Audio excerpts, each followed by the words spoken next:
6 months had passed since the Eight Systems War, as people now called it.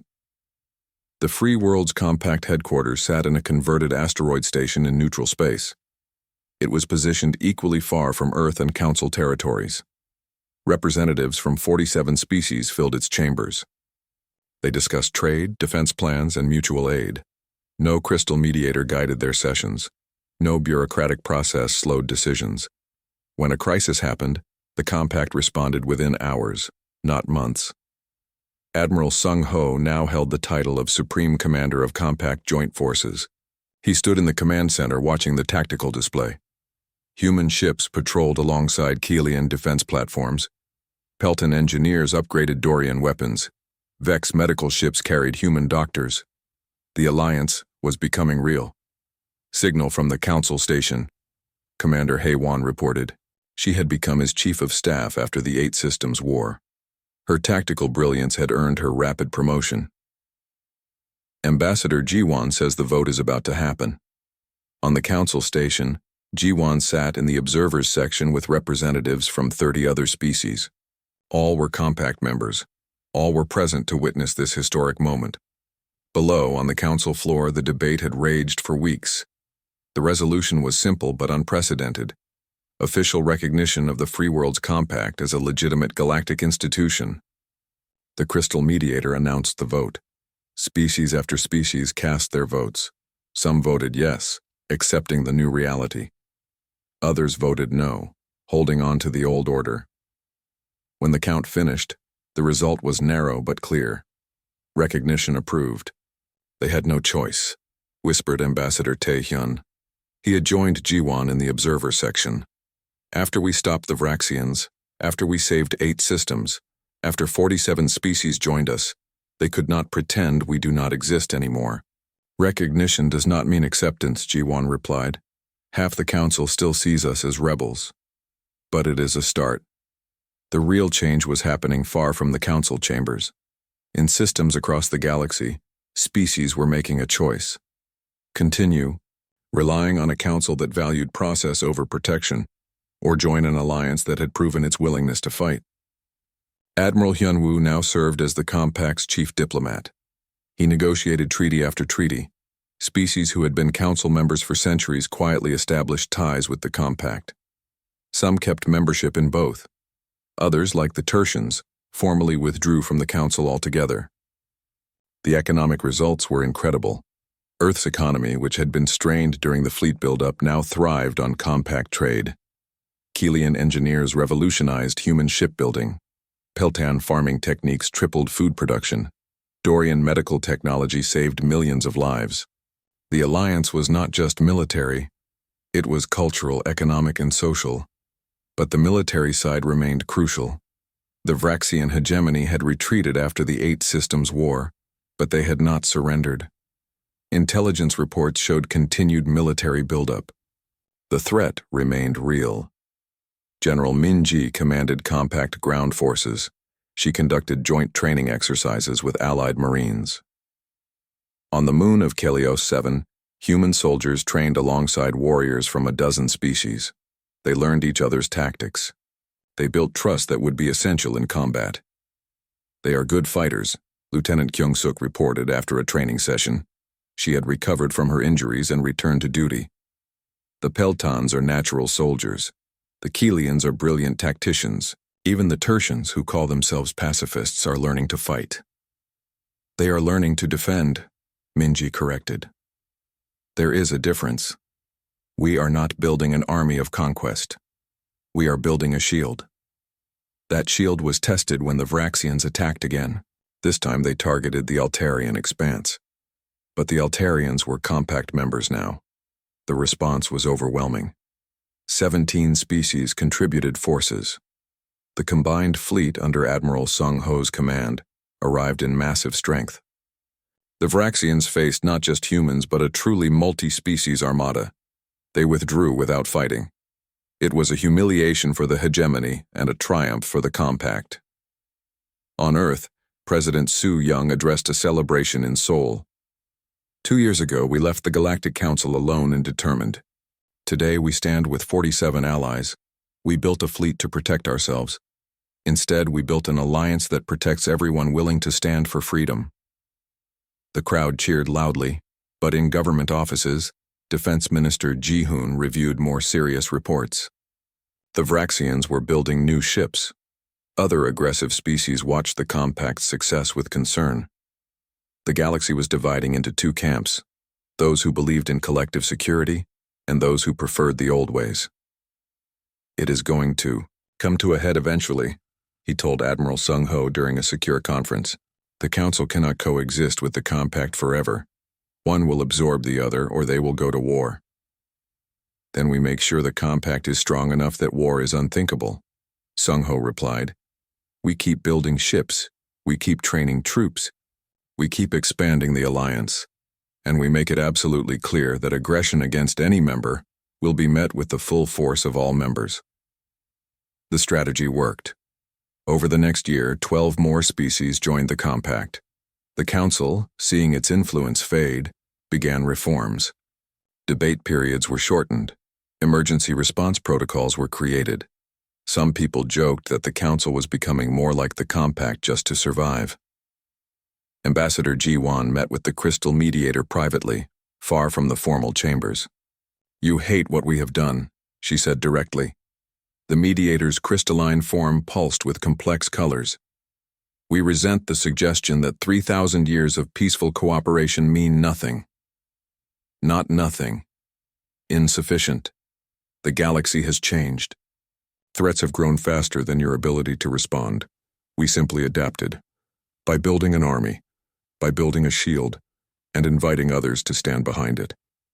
Ji-won leaned forward. "The Council served an important purpose. It still does. But security cannot be managed by committees alone. Someone must be willing to fight. We are." The Mediator was silent for a long time. Finally it spoke. "Many Council species are considering compact membership. If this continues, the Council will be reduced to a talking society while the compact makes all real decisions. Then the Council should consider merging with the compact. Keep your diplomatic functions, we will handle security. Together we would be stronger than either institution alone." The Council would never accept such a subordinate position. Then the Council will fade into irrelevance. The choice is yours. It took 2 more years, but eventually the inevitable happened. The Council and the Compact formally merged. They created the Galactic Union, a new institution that combined the Council's diplomatic framework with the Compact's military strength. The vote was difficult. The negotiations were brutal. But the result was a galaxy-spanning organization that finally had both the will and the means to maintain peace. Admiral Sung-ho was now 60 years old. He was considered the elder statesman of galactic military affairs. He stood on the bridge of the Indomitable, now the Union flagship, and watched the ceremony. Representatives from 200 species gathered on the new Union station. "We did it," Captain Dae-jung said beside him. He had earned his own command, but requested to serve as Sung-ho's flag captain for this moment. "We actually did it." "We did what we said we would," Sung-ho replied. "We left when the Council failed us. We built strength when weakness was easier. We returned when we were needed, and we changed the galaxy." At tremendous cost, Sung-ho thought of the ships lost, the lives sacrificed, the resources consumed. He thought of Lieutenant Jae-min, who survived but would never walk again. He thought of Dr. Young-suk's sister, dead on New Haven. He thought of the thousands who gave everything so billions could live safely. "The cost of peace is always high," he said quietly, "but the cost of doing nothing is higher." On Earth, a memorial was built in Geneva, where the decision to leave the Council had been made. It held the names of every human who died in the 2 years between departure and Union formation. 23,000 names, each one a story, each one a sacrifice. Ambassador Ji-won attended the ceremony. She was retired now, but still influential. She placed flowers at the memorial's base next to the inscription. They stood so others could be free. Earth had left the Galactic Council alone and afraid. It had returned with 1,000 warships and unshakable resolve, and in doing so, it had not just changed its own destiny, It had changed the galaxy itself. 3 months had passed since the Tertian standoff. The emergency beacon was old Telian technology. Its signal repeated across space in a desperate pattern. The message was simple and terrifying. Vraxian attack. Multiple systems help. On the bridge of the Indomitable, Captain Daejung reviewed the intelligence reports. His face grew more worried with each page. It is a coordinated offensive. 8 systems hit at the same time. The Vraxians are not just testing us anymore. This is a full invasion. Admiral Sung Ho studied the tactical map. Red markers appeared across the display like drops of blood. Each one represented a world under attack. All the targets were species that had supported Earth in council debates. The message was clear. Support humanity and suffer the consequences. They are trying to isolate us, Admiral Hyunwoo said. He had been studying Vraxian strategy for months. Make an example of anyone who stands with Earth. Force other species to choose sides. Then we force them to choose differently, Sung Ho replied. HFY split the fleet. Task Forces Alpha through Delta will hit the 4 nearest systems at once. Echo through Hotel will form reserves. I want relief operations, combat operations, and humanitarian operations all running together. The human fleet, which had been patrolling along the Council border, moved into coordinated action. 800 ships divided into task forces and jumped into quantum space. They had left 200 ships to defend Earth. Task Force Alpha under Commander Bo-Ra arrived at the Kelian system to find a battle already happening. The Kelians were aquatic engineers with limited military power. Their orbital stations were on fire, but their defense platforms were still fighting, pouring fire into the Vraxian assault fleet. This is Commander Bo-Ra of Earth's combined fleet to all Kelian forces. We have arrived. Begin withdrawal to secondary positions. We will handle this.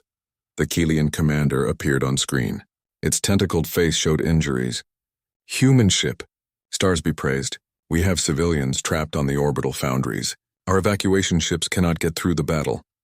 We will get them out, Bo-Ra promised. All ships engage freely. Priority targets are Vraxian carriers and support ships. Disable their troop transports, do not destroy them. There may be prisoners aboard. The human warships tore into the Vraxian formation. Destroyers hunted enemy bombers. Cruisers fought the Vraxian capital ships in brutal exchanges. Marines launched boarding actions to secure the orbital foundries and save civilians. Lieutenant Kyung-suk led a marine company through the shattered corridors of Foundry Station 7. The artificial gravity had failed. Bodies floated in the corridors, both Kelian and Vraxian. Her helmet display showed life signs ahead. Civilian shelter is through here, she called to her squad. Breach charges ready. We do not know if the Vraxians reached them yet. They blew the door open. Inside, 300 Kelian civilians huddled in darkness. Many were injured. All were terrified. The children, small tentacled beings barely knee-high, cried in fear. We are human military, Kyung-suk announced. Her translator made her voice sound calm and authoritative. We are evacuating you to our ships. You are safe now. Similar scenes played out across 8 systems. Task Force Bravo arrived at the Pelton worlds to find cities burning. Task Force Charlie jumped into an ambush at the Dorian cluster and fought through to the besieged colonies. Task Force Delta reached the Vex system too late. The surface bombardment had already started, but they saved the orbital habitats and 3 million refugees. The reserve forces under General Min Ji's command raced from system to system. They reinforced where needed. They evacuated where possible. The human medical ships worked constantly, treating wounded from a dozen different species, but the Vraxians adapted. Their commanders had studied the Tertian standoff. They knew human tactics now. At the Norlian system, Task Force Echo walked into a trap. The Vraxians had used a false distress signal as bait. When the human ships arrived, they found themselves surrounded by 300 Vraxian warships. It was the largest force the hegemony had assembled in decades. Captain Haiwan commanded Task Force Echo from the battlecruiser Defiant. She saw the situation immediately. They have us boxed in. All ships defensive formation Omega. Get the carriers to the center. Launch all fighters. We are outnumbered 3-1, her tactical officer reported. Then we will have to be 3 times as good, Haiwan replied. Signal Fleet Command. Tell them we are engaged and will hold as long as possible. The battle that followed became legendary. Task Force Echo 80 ships held against a force nearly 4 times their size. They used debris fields for cover. They conducted hit-and-run attacks. They formed defensive spheres around their carriers. They fought with a fury that shocked their enemies, but they were losing. Ship after ship fell in battle. The destroyer Relentless sacrificed itself to save the carrier Freedom. The cruiser Justice rammed a Vraxian dreadnought when its weapons failed. Marines from disabled ships transferred to working vessels and kept fighting. When the situation seemed hopeless, Task Forces Foxtrot and Golf arrived. They jumped in behind the Vraxian formation. The trap became a trap within a trap. Caught between 2 human forces, the Vraxian fleet broke apart and retreated. Admiral Sung Ho arrived with the reserves. He looked at the damage report with heavy eyes. "What is the status of Task Force Echo?" 37 ships lost, the operations officer reported. His voice was sad and tired. 18 more heavily damaged. Casualties are significant. Sung Ho closed his eyes briefly. Each lost ship meant hundreds of lives. Thousands of families would receive death notifications. But they had held the line. They had won. Across the 8 systems, the human fleet had driven back the Vraxian offensive. The cost was high. 91 ships lost or crippled. Over 20,000 casualties. But every system was secured. Every civilian population was protected or evacuated. The aftermath was difficult. Admiral Hyunwoo walked through the medical bay of the Indomitable. Row after row of wounded lay on beds. Human, Kelian, Pelton, Dorian. All species. All united in suffering. A young Marine called out to him. It was Lieutenant Jae Min, who had been part of the original diplomatic mission 2 years ago. His legs were gone, lost when his transport was hit during the Kelian evacuation. "Sir," Jamin said weakly, "did we save them? The civilians?" "All of them," Hyunwoo replied. He knelt beside the medical bed. "Every single one. Because of people like you." "Good," Jamin said, and closed his eyes to rest. On the council station, the emergency session had been running for 48 hours. Delegates argued and accused and demanded answers. The Vraxian representative was gone, recalled to their homeworld. Ambassador Ji-won stood before the council. Her uniform showed signs of strain. She had not slept since the offensive began. 8 systems attacked. 8 systems defended. The human fleet stood where the council would not. We did not ask permission. We did not wait for resolutions. We acted. And thousands died, the glowing alien delegate said. "Is this your vision of peace, war?" "Peace through strength," Ji-won replied. The Vraxians attacked because they believed no one would stop them. They were wrong, and every species in this chamber now knows that aggression will be answered. Is that not deterrence? The huge 6-armed alien stood. But at what cost? The human fleet has been bloodied. You cannot sustain losses like this. Ji-won smiled coldly. That is where you are wrong. The ships we lost can be replaced. We are already building their replacements. But the message has been sent.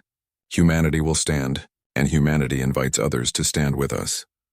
She activated a holographic display. It showed a new proposal. Not for the council, but outside it. An alliance of species committed to collective defense. Open to any who would stand against aggression. No bureaucracy. No endless debates. Just a simple promise. An attack on one is an attack on all. We call it the Free Worlds Compact, Ji-won announced. Any species is welcome to join. There are no fees, no political requirements. Just a commitment to defend one another. The Kelians have already signed. So have the Peltans, the Dorians, and a dozen others. The chamber erupted in chaos.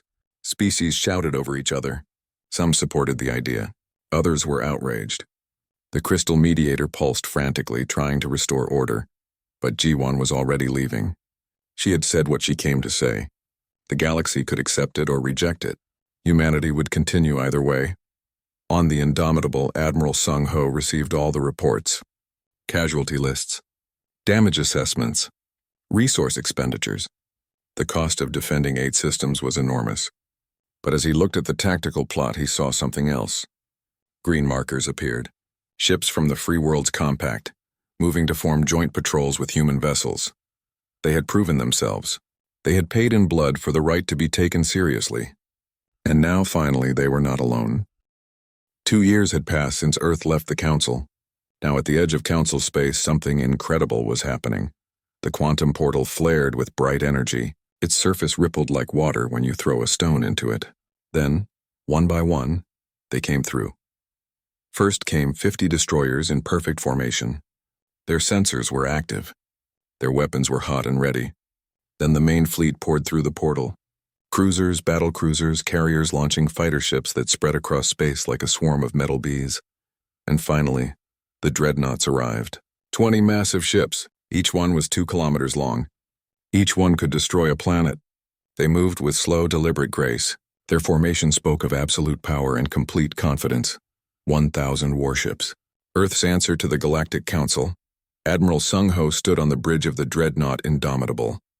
He watched the tactical display as the fleet completed its jump through the portal. Every ship was accounted for. Every system showed green. 2 years of preparation had led to this single moment. All ships report ready, Commander Haewon announced from her station. Fleet formation is holding perfectly. We are 5 light hours from the nearest council monitoring station. They will know we are here within 6 hours, Admiral Hyunwoo said from his position. He had transferred from diplomatic service. His knowledge of council politics was invaluable for planning this operation. Good, Sung Ho replied. Haewon, deploy the communication buoy. I want our message broadcast on all council frequencies. The buoy launched. It was a satellite covered with transmitters. Moments later, it began broadcasting on every channel the council used. Sung Ho's image appeared in the transmission. This is Admiral Sung Ho of the Earth Combined Fleet. We have returned to council space. We come neither as beggars nor as conquerors. We bring a simple message. The age of unopposed aggression is over. Light years away on the council station, chaos erupted. The crystal alien mediator called emergency sessions. Representatives from 200 species flooded into the chamber. They demanded answers, explanations, responses. Ambassador Ji-won had remained on the station as humanity's unofficial representative. She had kept her posting even after Earth withdrew, operating as an independent observer. Now her plan was paying off. The human warships number in the thousands, a glowing alien shouted. This is an act of war. Against whom? Ji-won asked calmly from the observers section. They have not fired a single shot. They have not threatened anyone. They simply entered council space and announced their presence. Their presence is a threat, the huge 6-armed alien bellowed. No single species should command such firepower. Why not? Ji-won countered. The Vorlesians have a fleet of 700 ships. The Lumerians have 500. The Altarians have nearly 1,000. Yet when humanity builds a similar force, suddenly it is unprecedented? Those fleets were built over centuries, the crystal mediator said, with council oversight and approval. Which humanity never needed, Ji-won said, because we are no longer members of this council. We left, remember? We withdrew from your oversight. What we build is our own business.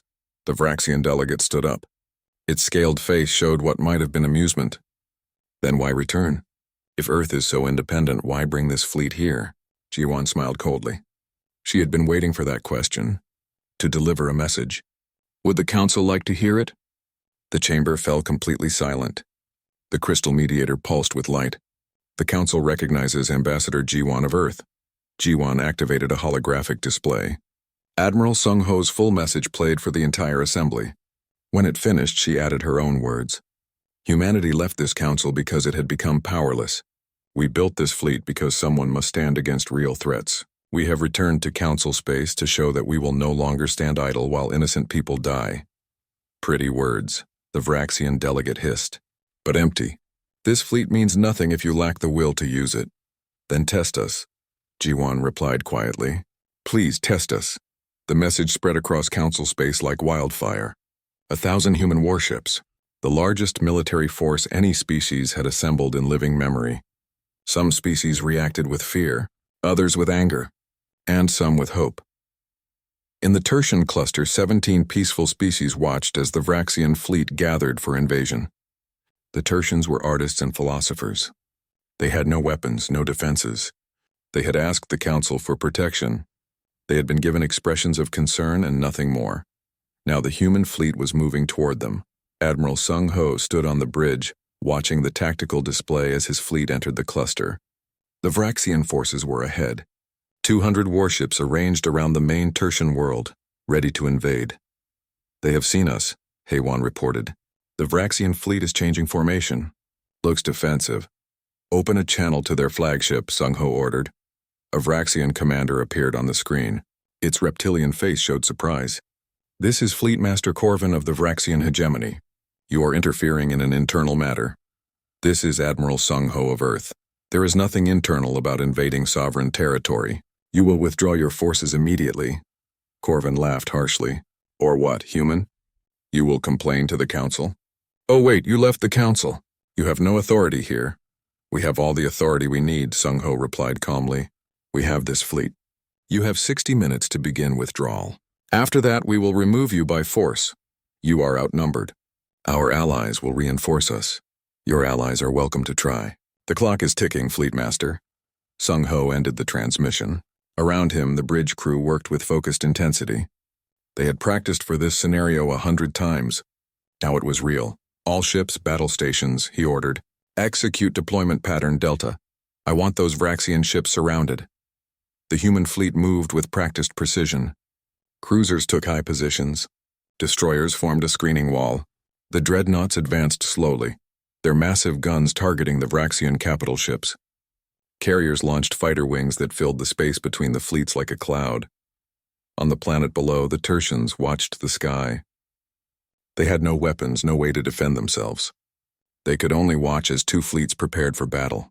50 minutes passed. The Vraxian fleet stayed in position.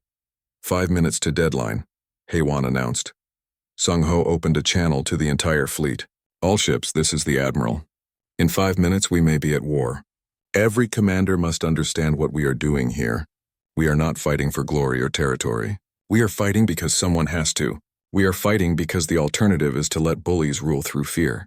We are fighting to prove that humanity will not watch genocide happen. Make your shots count. 4 minutes, 3, 2. Vraxian fleet is moving, HFY suddenly called out. They are withdrawing. All ships breaking orbit. They are leaving the cluster. The bridge erupted in cheers. Sung-Ho raised his hand for silence. Track them. Make sure they actually leave council space and get me the Tertian government. Minutes later, a Tertian appeared on the screen. Its 3 eyes were streaming with tears. Thank you. Stars above, thank you. The council told us to negotiate. They told us to be patient. You actually came. We will stay in the cluster until we are sure the threat is gone, Sung-Ho said, and we will leave a rapid response group in the region. If the Vraxians return, we will know immediately. News spread across council space like an explosion. Earth's fleet had faced down the Vraxians. The invasion had been stopped without firing a single shot. Humanity had done what the council could not do. They had acted. On the council station, the emergency session continued through the night. Delegates argued about responses, sanctions, resolutions. But beneath all the debate, everyone understood that the balance of power had shifted forever. Ambassador Ji-Wan stood in the observation gallery, looking out at the stars. Somewhere out there, 1,000 human warships were on patrol. Somewhere out there, her species had finally made good on its promise. Her communicator chimed. A message from Admiral Sung-Ho appeared. Phase 3 complete. The galaxy is watching. What happens next? Ji-Wan typed her response. Now we show them what we are really capable of. 18 months had passed since Earth left the Council. The Jovian shipyards circled the giant planet like a crown made of metal and fire. These shipyards had always been humanity's pride. Now they were something more. Now they were humanity's weapon factory. Commander HFY stood in the observation deck of construction platform Delta 7. Below her, welding drones moved like a swarm of insects. They were building the hull of a massive battlecruiser called Defiant. The metal plates they attached were 1 meter thick. Behind this ship, 17 more warships were being built at the same time. We thought it would take 36 months to build a fleet, said Dr. Young-suk. She was the chief engineer of the entire Jupiter project. She pulled up a holographic screen showing construction timelines. We are going to finish in 24 months. We have to, HFY replied. Intelligence reports show the Vraxians are expanding faster. They have taken 3 more systems in the last 3 months. The council has written more strongly worded letters. Young-suk made a disgusted sound. I am sure the Vraxians are very scared of letters. Below them, workers change shifts. 20,000 people move like a machine, each person knowing exactly what to do. They came from every country on Earth. What made them the same was their purpose. They all knew why they were working so hard. How many ships total? Haywan asked. She already knew the answer, but she wanted to hear it again. 1,000 combat ships, Youngsuk said, from small frigates to massive dreadnoughts, plus support ships, carriers, and supply vessels. The biggest fleet ever built by one species in known history. The Council species will say we are being aggressive. Let them say it. Youngsuk's voice was hard and cold. Her sister had died on New Haven when the Vraxians attacked. We are not building this fleet to conquer anyone. We are building it so no one can ignore us when we say enough is enough. Across the solar system, the same scene repeated everywhere. The Mars orbital yards built carrier groups. The asteroid belt shipyards produced frigates and destroyers. Even the moon had been converted. Its far side now held weapons research facilities. Admiral Sung Ho walked through the construction bays of the Mars High shipyard. He had been in the military for 40 years. He started as a young officer on humanity's first interstellar ship. Now he was the architect of its greatest military expansion. He stopped in front of the skeleton of a dreadnought called Vengeance. The frame was 2 kilometers long. Impressive, is it not? He turned to see General Minji approaching. She commanded all of Earth's marine forces. She had been inspecting the troop transport ships in the next bay. Terrifying, Sung Ho corrected her. This much firepower in one place is scary. This much firepower is exactly why we left the Council, Minji said. She pointed at the ship.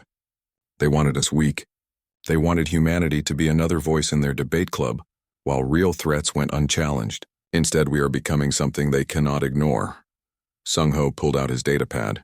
It showed charts of fleet composition.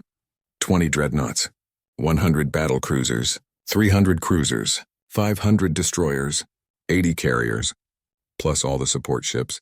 The logistics alone are enormous. Can we crew them all? Barely. We have started mandatory service for fleet operations. We use automated systems where we can. It will work, but we will be stretched very thin. Minji leaned against the railing. Have you thought about what happens when we deploy this fleet? The Council will see it as a declaration of war. The Council can interpret it however they want, Sung Ho replied. We are not asking for permission anymore. The Vraxians have conquered 14 systems. They have killed billions of people, and they do it because they know the Council will not stop them. Someone has to. So we become the galaxy's police force. We become strong enough that no one can make us into victims. They stood quietly watching the workers build the ship. In the distance, other ships took shape. Carriers named Freedom and Liberty. Battle cruisers named Justice and Retribution. A dreadnought named Reckoning. Each name was chosen carefully. Each name sent a message. On Earth, President Su Young spoke to the World Assembly. Her image was broadcast to every nation on the planet. 18 months ago, we made a choice that many people questioned. We left an institution that promised security but only delivered speeches. Today I can report that our economy is strong. Our alliances with individual alien species are stronger than ever, and our military power has increased 10 times.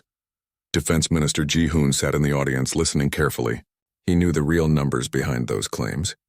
Earth's economy had been pushed to the breaking point. Food was being rationed. Consumer goods were scarce. Every resource, every dollar, every effort was going into building the fleet. But we must be honest with ourselves, the president continued. This path has costs. We sacrifice today for security tomorrow. I ask every citizen to bear this burden. Know that what we build now will protect our children forever. The assembly clapped loudly, but Ji-hoon noticed the people who did not clap. Representatives from smaller nations felt the burden most. The political coalition was holding together, but just barely. After the speech, Ji-hoon met with General Minji in a secure room beneath the assembly building. We need the fleet operational in 6 months, Ji-hoon said immediately. The intelligence reports are getting worse. The Vraxians are gathering forces near the Tertian cluster. 17 inhabited systems are there. None of them have real defenses. Minji pulled up strategic displays. 6 months is impossible. We need at least 12 months to crew all the ships and test them properly. We do not have 12 months. If the Vraxians attack the Tertian cluster and we do nothing, everything we built means nothing. So we deploy ships that are not ready. We deploy ships that are ready enough. Back at the Jupiter yards, Commander Haywan received the new timeline. Her team of engineers looked at the numbers in shock. They want us to cut our construction time in half? Lieutenant Kyung-suk asked. That is insane. These ships need proper testing. They need integration checks. They need system validation. They need to exist, Haywan interrupted. We will do the testing while traveling. We will do the integration on the move. We will validate systems in combat if we have to. Commander, that is not up for debate, Lieutenant. We have our orders. Double shifts. Triple shifts if people volunteer. Pull resources from civilian sectors if needed. This fleet launches in 6 months or we are all guilty of whatever the Vraxians do next. The work became more intense. The shipyards blazed with light 24 hours every day. Workers slept in shifts on the stations. Supply ships ran constant loops from Earth, Mars, and the Belt. The industrial power of an entire species focused on a single goal. 3 months later, Admiral Sung Ho ran the first major fleet exercise. 300 ships, all that were working, performed coordinated maneuvers in the asteroid belt. The exercise revealed thousands of problems: communication failures, formation errors, supply chain breakdowns, tactical mistakes. We are not ready, Captain Dae-jung reported after reviewing the data. We will be, Sung Ho replied. Run the exercise again, and again, and again until we get it right. They ran the exercise 17 times. Each time the fleet got better. Slowly, painfully, the 1,000 ships began to move as one unified force. On the observation deck of the completed dreadnought Indomitable, Dr. Young-suk looked out at the assembled fleet. Nearly complete now. Hundreds of ships. Their hulls covered with weapons. Their holds full of Marines. Their crews trained to exhaustion. Do you think it will be enough? Asked a young engineer beside her. Young-suk thought of her sister dead on New Haven. She thought of the billions who died because the Council preferred words to action.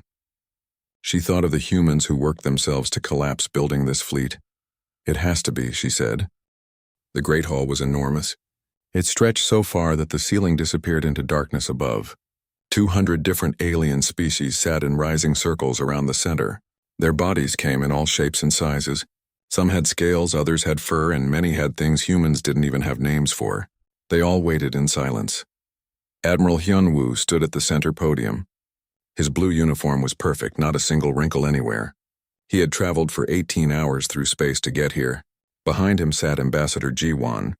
Her face showed nothing, but inside she felt nervous. They had practiced this speech many times. Now it was real. A crystal-like alien spoke first. Its voice came through speakers that translated the words. The human delegation may speak now. Hyun-woo stepped forward. His hands were behind his back, military style. Honored members of the Galactic Council, he began. His voice was steady and clear. Humanity has been part of this council for 47 years. We gave our resources. We gave our technology. We gave our people. We honored every treaty. We met every obligation. We answered every call for help. The aliens stayed quiet. Some of them moved in their seats. A huge creature with 6 arms leaned forward to listen better. But we cannot stay here anymore, Hyun-woo said. The words hung in the air like a bomb waiting to explode. This council values paperwork more than action. It values politics more than principles. It values being comfortable more than doing what is right. Now the aliens started to whisper. Some made sounds that the translators couldn't handle. Ambassador Tae-hyun stood up from his seat. He was an older man with a tired face. He had seen this problem growing for years. The crystal alien raised one of its arms. Please explain your complaints. Hyun-woo pressed a button. Holographic images appeared in the air above them. The images showed terrible things. Colonies burning. Ships full of refugees. Planets that had been destroyed. 3 years ago, the Vraxian hegemony started expanding into neutral space. 14 species lost their homes. The Council passed 42 resolutions. But not one action was taken. Not one. A glowing alien spoke up. Its skin pulsed with light. The diplomatic process needs patience. The diplomatic process needs courage, Hyun-woo shot back. 2 years ago, humanity proposed a peacekeeping force. You voted it down. 1 year ago, we asked to send humanitarian aid to the refugees. You said no. You called it staying neutral. He turned off the holographic display. His eyes moved across all the different aliens watching him. 6 months ago, Vraxian warships attacked New Haven Colony. 3 million people died. We watched it happen. We could see it on our sensors from light years away. We petitioned this council for immediate help. You told us to wait for the investigation committee. The silence was complete now. Not a single alien moved. The report came last week, Hyun-woo said quietly. It confirms everything. The attack was unprovoked. It was genocide. And your recommended response? Economic sanctions that will start 10 years from now. Ambassador Jiwan stood up. She moved with grace and control. She had negotiated peace in 7 different wars. When she spoke, people listened. Even aliens who had never seen Earth knew her name. We did not come here to lecture you, she said. We came to tell you our decision. Humanity is leaving the Galactic Council, starting now, immediately. We will honor our treaties with individual species. We will continue to help refugees in neutral space, but we will not pretend that this council does anything useful anymore. The hall erupted. Delegates from 100 species started shouting at once. The crystal alien pulsed with light, trying to restore order. The noise was so loud that the translation system stopped working. Captain Dae-jung watched from his position with the security team. His hand rested on his weapon out of habit. He had fought in 3 wars before taking this job. He knew what was coming next. They all knew. The huge 6-armed alien stood up. Its size alone made everyone else go quiet. Humanity makes accusations and threats. You forget that you are junior members of this council. You forget your place. Hyunwoo looked directly at the alien without fear. We forget nothing. We remember every promise this council broke. We remember every species it failed to help. We remember what we were before we joined you. And we remember what we promised ourselves we would never become. And what is that? The alien demanded. Guilty of doing nothing while others suffer? Jiwan answered. Admiral Hyunwoo picked up his papers. It was an old gesture, something from Earth's past. Everything was digital now, but the symbol mattered. Our ships will leave within the hour. Our embassy staff will be evacuated within 1 day. Our assets in council space will be removed within 1 week. We wish you well with your endless discussions. He turned to leave. The entire human delegation stood up at once. 23 diplomats and their staff. Each one represented a different part of Earth's government. They walked out in silence. Their footsteps echoed on the polished black floor. Behind them, the council exploded into arguments. Some aliens wanted to punish Earth. Others wanted to negotiate. The Vraxian delegate sat quietly with a small smile on its reptile face. In the hallway outside, Colonel Bo-Ra waited with more security. She fell into step beside Hyunwoo. The ships are ready, Admiral. Everyone is accounted for. Good, Hyunwoo replied. Get everyone to the landing bays. I want us away from this station before they decide to stop us. They wouldn't dare, said Ambassador Tae-hyun. Are you sure? Hyunwoo asked. We just embarrassed them in front of 200 species. Pride makes people do stupid things. They walked through the massive station. They passed markets where aliens sold strange goods. They passed parks with artificial sunlight. They passed monuments to peace that the council had built over 3,000 years. Lieutenant Jamin was the youngest diplomat. He looked back at the council chamber. Sir, are we making a mistake? Hyunwoo kept walking. I think we are making the only choice we have. The council forgot that peace without justice is meaningless. We have not forgotten. They reached the landing bay. 3 diplomatic shuttles waited. Each one had Earth's flag painted on the side, blue and white. Beyond the bay doors, in the darkness of space, their carrier ship waited. 6 smaller warships surrounded it in a protective formation. As the delegation boarded, Captain Dae-jung checked his wrist computer. A coded message appeared. He read it quickly, then walked to Hyunwoo. Admiral, message from Earth Command. Private and confidential. Hyunwoo read the message. His face showed nothing. He deleted it and looked out at the stars. Captain, once we are on the carrier, set course for Earth, maximum speed. Yes, sir. What did the message say? It said to begin Phase 2. The shuttles disconnected from the station. As they flew toward the carrier, none of the humans looked back. They had said what needed to be said. They had made their choice. Now came the hard part. Behind them, in the council chamber, the debate continued. But Earth was no longer listening. Earth had other plans.